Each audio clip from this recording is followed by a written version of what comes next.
अपनी पूरी तैयारी करके रखिए, बहुत जल्दी आपको मौका मिलेगा। भारतीय सेना ने आज देश के सामने ऐसा बयान दिया है जिसने पाकिस्तान का खून सुखा दिया है। भारतीय सेना ने कहा है कि हम पाकिस्तान को भूगोल से मिटा देंगे, यानी पाकिस्तान को नक्शे से ही मिटा दिया जाएगा। भारत के आर्मी चीफ ने जवानों से कहा है कि आप तैयार रहिए, भगवान ने चाहा तो जल्द ही आपको एक बड़ा मौका मिलेगा। आर्मी चीफ ने यह बयान पाकिस्तान की सीमा के पास जाकर दिया है। राजस्थान के श्री गंगानगर में आर्मी चीफ उपेंद्र द्विवेदी ने कहा है कि जिस तरह से भारत ने ऑपरेशन सिंदूर 1.0 में संयम रखा था, अब की बार ऐसा संयम नहीं रखा जाएगा। इस बार हम आगे की कार्रवाई करेंगे, कुछ ऐसी कार्रवाई करेंगे जिसके बाद पाकिस्तान को सोचना पड़ेगा कि उसे भूगोल में रहना है या नहीं। सेना प्रमुख ने जवानों से कहा कि आप अपनी तैयारी को पूरा रखिए, अगर भगवान वाहेगुरु और परवरदिगार चाहेंगे तो जल्द ही आपको एक बड़ा मौका मिलेगा।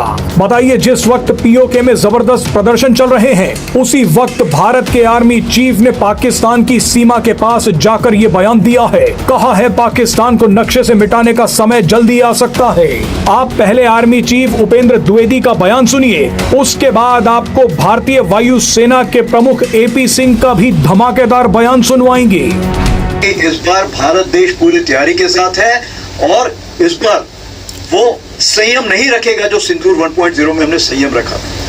इस बार हम आगे की कार्रवाई करेंगे और कुछ ऐसी कार्रवाई करेंगे कि हो सकता है पाकिस्तान को सोचना पड़े कि उसे इतिहास में भूगोल में रहना है कि नहीं रहना है। अगर उसे भूगोल में अपनी जगह बनानी है तो उसके लिए उसे जो स्टेट स्पॉन्सर टेररिज्म जिसको हम बोलते हैं, यानी कि उसका देश जो टेररिज्म को स्पॉन्सर कर रहा है उसे रोकना पड़ेगा।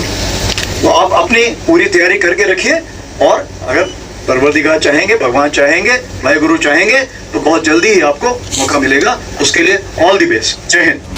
बताइए, इससे जबरदस्त बयान और क्या हो सकता है। बहरहाल, जिस वक्त आर्मी चीफ पाकिस्तान की सीमा के पास ये बयान दे रहे थे, उसी वक्त भारत के वायु सेना प्रमुख AP सिंह ने भी एक धमाकेदार बयान दे दिया। AP सिंह ने बताया कि किस तरह से भारत ने ऑपरेशन सिंदूर के दौरान पाकिस्तान के 12 विमान मार गिराए थे। इनमें से करीब 10 फाइटर जेट्स थे, जिनमें मेड इन अमेरिका F-16 और मेड इन चाइना JF-17 लड़ाकू विमान शामिल थे। यानी अब आपको पता चल गया होगा कि डोनाल्ड ट्रंप भारत से क्यों नाराज हैं। आप बस गिनती करते रहिए कि भारत ने पाकिस्तान की कैसे तोड़ाई की है।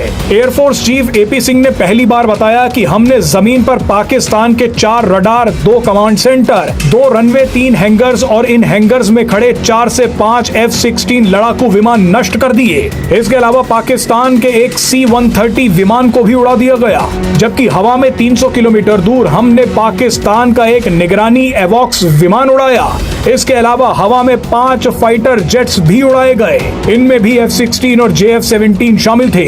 यानी जमीन और हवा को मिला ले तो भारत ने पाकिस्तान के 9 से 10 फाइटर जेट्स उड़ा दिए, जबकि एक C-130 और एक निगरानी विमान एवॉक्स उड़ाया गया। आइए अब आपको एयरफोर्स चीफ AP सिंह का बयान भी सुनवाते हैं।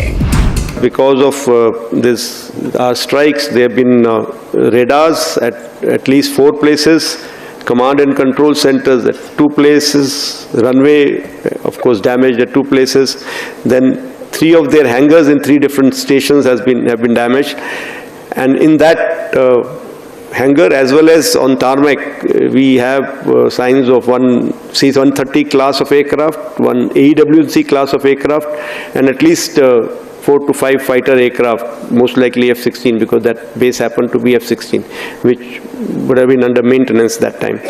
Along with that, one SAM system which has been destroyed. And so these are the strikes that the destruction that has taken place on ground by our strikes. And as far as air defense part is concerned, we have clear evidence of one long-range strike which I talked about, more than 300 kilometers, which happens to be either an AEW&C or a SIGINT aircraft. Along with that, 5 fighters that are high-tech fighters of between F-16 and JF-17 class is what our system tells us.